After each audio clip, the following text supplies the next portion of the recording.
World में सबसे पहले बात चीन के उस धोखे की कहानी की जिसने ईरान को हैरान कर दिया है। ईरान जिस दोस्त पर सबसे ज्यादा भरोसा करता था, ईरान ने जिस दोस्त के लिए अपने तेल के कुओं के दरवाजे को हमेशा हमेशा के लिए खोल दिया था, ईरान जो कि बिना शर्त चीन को तेल सप्लाई करता रहा, इसकी वजह से ईरान पर सैंक्शंस भी लगे। उसी चीन ने ईरान के सबसे बड़े दुश्मन डोनाल्ड ट्रंप के लिए रेड कारपेट बिछा दी। उसी चीन ने डोनाल्ड ट्रंप का बेहतरीन स्वागत किया। उसी चीन ने ईरान का विरोध किया कि ईरान कभी परमाणु हथियार नहीं बनाएगा। उसी चीन ने ईरान से यह कहा कि होर्मुज को खोल दिया जाना चाहिए। आखिर ईरान को चीन ने धोखा क्यों दिया? चलिए जानते हैं इस खबर को डिटेल से। डोनाल्ड ट्रंप का चीन दौरा समाप्त हो चुका है, लेकिन सबके बीच सबसे बड़ा सवाल यह कि क्या चीन ने ईरान से गद्दारी की, पीठ पीछे वार किया? चीन की राजधानी बीजिंग में ट्रंप और शी जिनपिंग एक साथ मिले।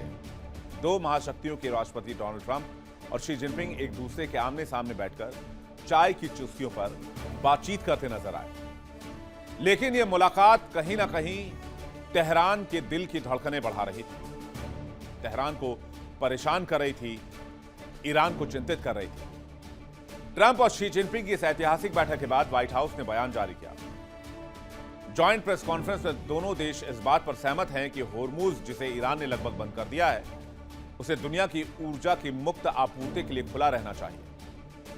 व्हाइट हाउस के बयान के मुताबिक शी जिनपिंग ने होर्मुज में सैन्यीकरण का विरोध किया है और इस रास्ते से गुजरने वाले जहाजों पर फीस या टोल वसूलने की किसी भी कोशिश को भी सिरे से खारिज किया है।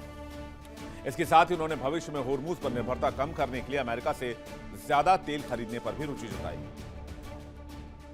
ड्रैगन की आदत धोखा देने की है, यह उसके डीएनए में है और ये वही एक बार फिर से चीन ने अपने दोस्त के साथ किया है। याद कीजिए 1962 का साल, जब हिंदी चीनी भाई भाई हुआ करते थे। दोनों देशों के बीच रिश्ते बहुत प्रगाढ़ थे, लेकिन उसी वक्त चीन ने धोखे से भारत पर हमला किया था, इसलिए चीन किसी का सगा नहीं है। इस दौरे पर ट्रंप ने इंटरव्यू देते हुए कहा कि चीन अमेरिकी तेल खरीदने पर राजी हो गया है। वो टेक्सास, लुजियाना और अलास्का से तेल लेंगे और चीनी जहाज भी वहां भेजे जाएंगे। इसके साथ ही ट्रंप ने कहा कि चीन ईरान को अब कोई सैन्य उपकरण नहीं देगा, ना ही मिसाइल टेक्नोलॉजी देगा और ना ही किसी तरह की मदद करेगा। आप सुनिए इस दौरे पर डोनाल्ड ट्रंप ने ईरान को लेकर क्या बयान दिया है और चीन को लेकर क्या दावे किए हैं। We did discuss Iran. We feel very similar to Iran. We want that to end. We don't want them to have a nuclear weapon. We want the straits open. We're closing it now. They closed it, and we closed it on top of them. But we want the straits open, and we want them to get it ended because it's a crazy thing. They're a little bit crazy, and it's no good. Can't have it. They cannot have a nuclear weapon. We did discuss Iran. We feel very similar to Iran. We want that to end. We don't want them to have a nuclear weapon. We want the straits open. We're closing it now. They closed it, and we closed it on top of them. But we want the straits open, and we want them to get it ended because it's a crazy thing. They're a little bit crazy, and it's no good. Can't have it. They cannot have a nuclear weapon. America की वो 3 शर्तें क्या थी जिस पर चीन मान गया और ईरान को धोखा देने के लिए तैयार हुआ, ईरान से गद्दारी की। पहली शर्त, अमेरिका के साथ मिलकर होर्मुज स्ट्रेट को खोलने की बात।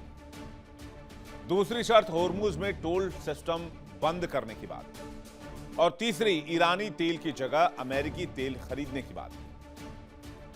और अगर ईरान की बात करें तो यह तेहरान के लिए बहुत बड़ा सेटबैक है, क्योंकि दुनिया इस बात को जानती है। हमने भी आपको इस शो के जरिए लगातार बताया कि ईरान अभी तक इस लड़ाई में टिका है, उसके पीछे चीन और रूस का बहुत बड़ा हाथ है। चीन न सिर्फ ईरान को टेक्नोलॉजी देता है, बल्कि सैटेलाइट्स इनपुट भी मुहैया कराता है। लेकिन डोनाल्ड ट्रंप के एक बीजिंग दौरे के बाद सब कुछ बदल गया। दुनिया यह कहती रही कि डोनाल्ड ट्रंप का यह दौरा व्यापार को बढ़ाने को लेकर है, आर्थिक साझेदारी के मद्देनजर है। लेकिन मैंने हर बार यह कहा यह दौरा ईरान को लेकर है, आर्थिक साझेदारी सेकेंडरी है। और यह बात अब साबित हो गई है, ईरान का दोस्त गद्दार हो गया है। यह समझने के लिए पहले ईरान और चीन के रिश्तों की नींव को समझनी होगी। 2025 में चीन ने समुद्री रास्ते से ईरान का 2.6 मिलियन बैरल तेल आयात किया, जिसमें ईरान से 8.52 लाख बैरल पर डे शामिल था। यानी ईरान चीन के लिए रूस के बाद दूसरा सबसे बड़ा ऑयल सोर्स था, वो भी तब जब अमेरिका ने ईरान को धमकी दी थी कि वो अपना तेल किसी को नहीं बेचेगा, खास करके चीन को। और इसके बाद से भारत ने भी ईरान से तेल लेना बंद कर दिया था। लेकिन ईरान चीन को लगातार तेल बेचता रहा। अमेरिकी प्रतिबंधों के बावजूद ईरान ने चीन के लिए एक बहुत बड़ी लाइफलाइन खुली रखी।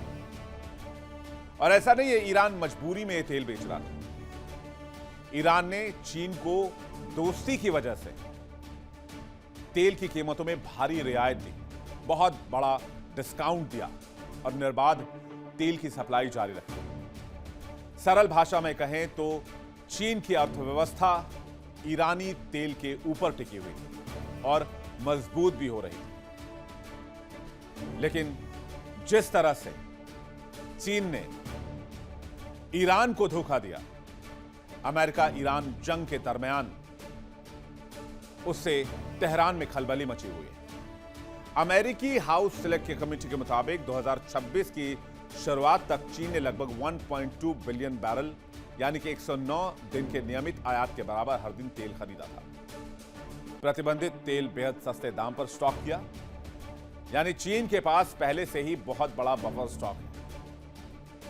और अब ईरान पर चीन निर्भर नहीं रहना चाहता, क्योंकि डोनाल्ड ट्रंप ने कहा है, क्योंकि अमेरिका ने कहा है। जंग के बीच ईरान को चीन ने हथियार भी उपलब्ध करवाए ताकि अमेरिका स्ट्रेट ऑफ होर्मुज में मिडिल ईस्ट में फंसा रहे। लेकिन वही चीन डोनाल्ड ट्रंप के बीजिंग दौरे के बाद पलट गया। अगर ट्रंप के चीन दौरे के बारे में बात करें तो क्या ट्रंप की बीजिंग यात्रा का असली मकसद ईरान था? जी हां, ट्रंप की मुख्य चाहत यही थी कि ईरान चीन पर अपने प्रभाव का इस्तेमाल करे ताकि होर्मुज खुले और ईरान परमाणु हथियार कार्यक्रम छोड़ने पर राजी हो जाए। अमेरिकी ट्रेजरी सेक्रेटरी स्कॉट बेसेंट ने इस बैठक से पहले चीन को खुली चेतावनी भी दी कि ईरान के हमलों ने होर्मुज को बंद किया है, हम इसे फिर से खुलवा रहे हैं। मैं चीन से आग्रह करूंगा कि वो इस अंतर्राष्ट्रीय अभियान में हमारा साथ दे। बेसेंट ने यह भी कहा कि चीन ईरान के तेल का सबसे बड़ा खरीदार है और इस तरह वो आतंकवाद के सबसे बड़े सरकारी प्रायोजक को फंड कर रहा है। दूसरी शब्दों में कहा जाए तो अमेरिका ने सीधे सीधे बीजिंग के ऊपर आतंकवादी संगठनों को फंडिंग करने की बात कही। लेकिन इसके बावजूद शी जिनपिंग अमेरिका के साथ हो लिए और भूल गए वो दोस्ती जिसने सालों तक, दशकों तक चाइनीज इंडस्ट्री को, चाइनीज मैन्युफैक्चरिंग इंडस्ट्री को फ्यूल सप्लाई किया, तेल से सींचा और वो भी सस्ती कीमत पर। व्यापार और बोइंग डील तो पर्दे के ऊपर की बात थी, असली खेल तो पर्दे के पीछे ईरान को लेकर था। डोनाल्ड ट्रंप ईरान जंग से निकलना चाहते थे और इसी वजह से वो चीन के दौरे पर थे। कहते हैं मिलकर बात करने और फोन पर बात करने में फर्क होता है, और ये बात ट्रंप अच्छी तरीके से जानते थे। इसलिए ट्रंप ईरान जंग को लेकर बातचीत करने के लिए खुद चीन पहुंचे। ईरान के मुद्दे पर बातचीत हुई। ईरान को काबू करने के लिए दोनों देशों के बीच मिलकर प्लानिंग बनी। ट्रंप ने कहा कि ईरान से हम अकेले निपट लेंगे, लेकिन चीन को ईरान की मदद बंद करनी होगी और इसके एवज में चीन के कंपनियों के ऊपर, चाइनीज शिप्स के ऊपर जो सैंक्शंस लगे हैं वो हटा दी जाएगी। यह बात चीन को अच्छी लगी और उसने दोस्ती की जगह गद्दारी को चुना, ईरान को धोखा देने का प्लान चुना। अब सवाल यह है, क्या वाकई चीन ने ईरान को धोखा दे दिया है? सबसे जरूरी सवाल यह है और इसका जवाब भी इतना आसान नहीं है। इसके कई पहलू हैं। पहला तो यह कि चीन की अपनी जरूरतें हैं, खास करके फ्यूल को लेकर। रेयर अर्थ मटेरियल की रिफाइनिंग इंडस्ट्री को चलाने के लिए चीन कच्चे तेल पर डिपेंड करता है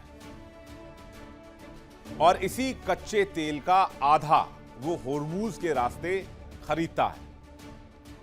बीजिंग के पास बड़े पेट्रोलियम भंडार और कोयले की बेस लोड क्षमता ने उसे शुरुआती असर से बचाया, लेकिन लंबे समय तक ये इलाका बंद रहा तो चीन की अर्थव्यवस्था और उसके बाजारों पर भी भारी असर होगा। यानी चीन खुलवाना, होर्मुज खुलवाना चीन के हित में है, लेकिन यहां कोई बड़ा त्याग नहीं कर रहा है। वो अपने इंफ्रास्ट्रक्चर, अपनी इकोनॉमी के लिए दूसरे रास्ते देख रहा है और इसका दूसरा पहलू अमेरिकी दबाव भी है। डोनाल्ड ट्रंप और शी जिनपिंग की टीम के बीच जब बैठक हुई तो सोर्सेज के हवाले से यह भी जानकारी मिली कि ट्रंप प्रशासन ने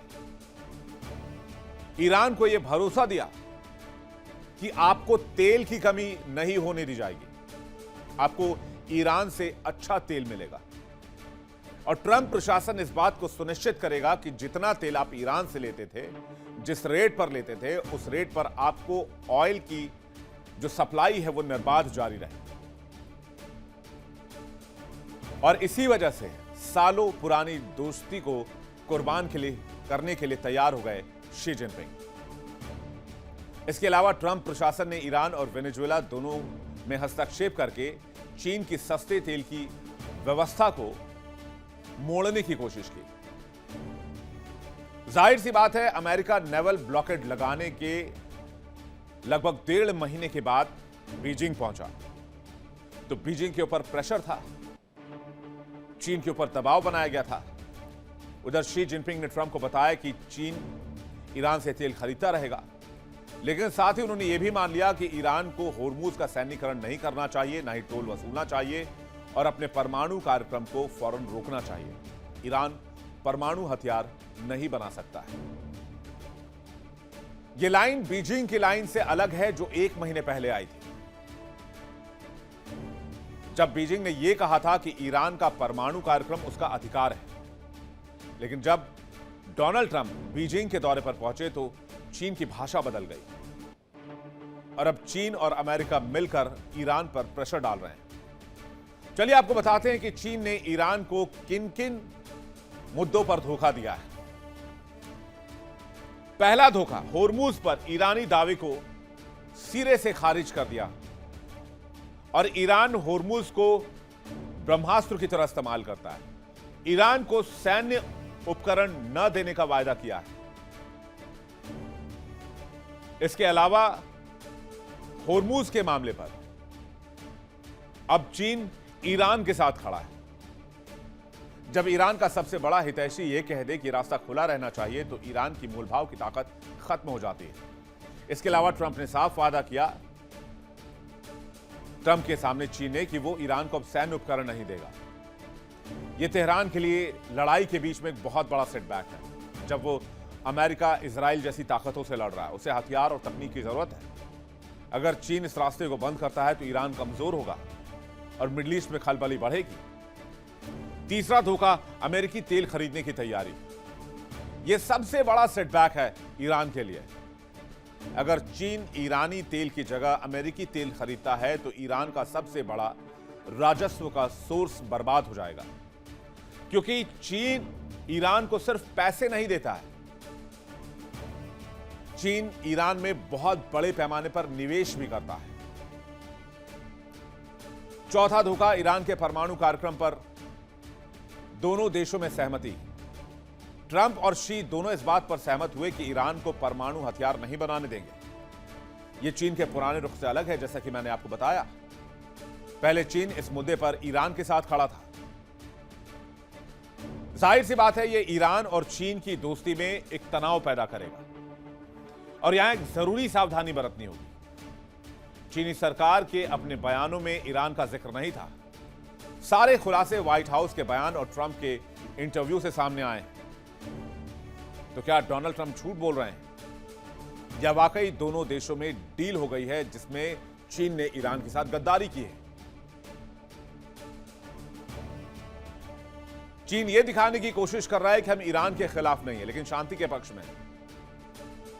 वो अमेरिका के साथ भी रहना चाहता है, ईरान के साथ भी रहना चाहता है, क्योंकि कोई ऑफिशियल बयान ईरान को लेकर अभी तक चाइना ने जारी नहीं किया है। लेकिन बकौल डोनाल्ड ट्रंप और बकौल अमेरिका, अगर ये दावे सही हैं, जो बात डोनाल्ड ट्रंप कह रहे हैं, जो बात अमेरिकी प्रशासन कह रहा है, तो फिर ये ईरान के साथ गद्दारी है। बेशक चीन को इससे रणनीतिक फायदा होगा, आर्थिक फायदा होगा।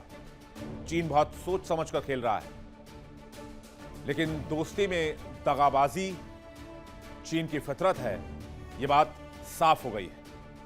अब चीन और ईरान की दोस्ती पहले जैसी नहीं रहेगी। डोनाल्ड ट्रंप के इस दौरे के बाद अमेरिका को बहुत कुछ हासिल हुआ, लेकिन ईरान की सौदेबाजी में चीन को क्या मिला? खासकर शी जिनपिंग ने क्या हासिल किया? विश्लेषकों का कहना है कि चीन ताइवान पर रियायत चाहता था, अमेरिकी हथियारों की बिक्री पर रोक या कम से कम एकीकरण के प्रति नरम रुख। ट्रंप ने क्या दिया अभी यह क्लियर नहीं है, लेकिन बोइंग के 200 विमानों की डील, अमेरिकी कृषि उत्पादों की खरीद और व्यापार युद्ध में डील, ये सबसे बड़ी ईरान बदले में सौदे के हिस्से हैं। ट्रंप के दौरे में चीन को क्या क्या मिला है, ईरान का सौदा किस मुद्दे पर किया गया है, यह भी जल्दी से देख लीजिए। वैश्विक महाशक्ति के तौर पर G2 को मान्यता, ग्लोबल 2 पूरी दुनिया पर अपनी बादशाहत चलाएंगे। अमेरिका ने अपने सुपर पावर के दर्जे को दरकिनार करते हुए अमेरिका और चीन को बराबरी का दर्जा देने की बात कही। अमेरिकी टैरिफ में स्थिरता की उम्मीद, नए व्यापारिक मंच, अमेरिकी निवेश का मौका, तकनीक, सेमीकंडक्टर क्षेत्र में राहत, ताइवान के मुद्दे पर दोनों देशों में बातचीत अभी जारी है। कुल मिलाकर बात करें तो तेहरान के लिए यह दौरा किसी बुरे सपने से कम नहीं है। अमेरिका ईरान पर दबाव बना रहा है। चीन के विदेश मंत्रालय ने कहा है कि यह युद्ध कभी होना ही नहीं चाहिए था, और अब चीन, जो ईरान का आर्थिक ऑक्सीजन था, वो भी अपना सुर, अपना पाला बदल रहा है। ईरान के पास 3 रास्ते बचे हैं। पहला, वो टेबल पर आकर बातचीत करे और अमेरिका के साथ डील करे। दूसरा, होर्मुज बंद रखकर वो चीन और अमेरिका को करारा जवाब दे कि आपके मुलाकात करने से या आपके फैसला कर लेने से तेहरान नहीं झुकेगा।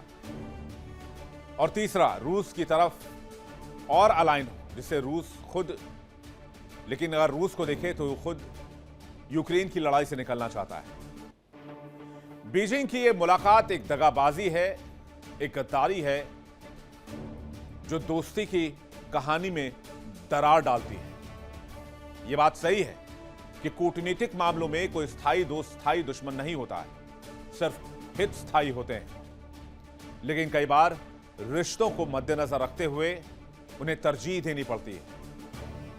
चीन ने ईरान को धोखा देकर यह बात तो साफ कर दिया है कि चीन वो मुल्क है जिस पर कभी भरोसा किया ही नहीं जा सकता, और न ही ईरान को करना चाहिए। देखिए इंडिया डेली 24/7 अब आपके स्मार्ट टीवी पर। इंडिया डेली मौजूद है सभी डिजिटल प्लेटफॉर्म पर लाइव और लगातार। इंडिया डेली 24/7 हर दिन राष्ट्र को समर्पित।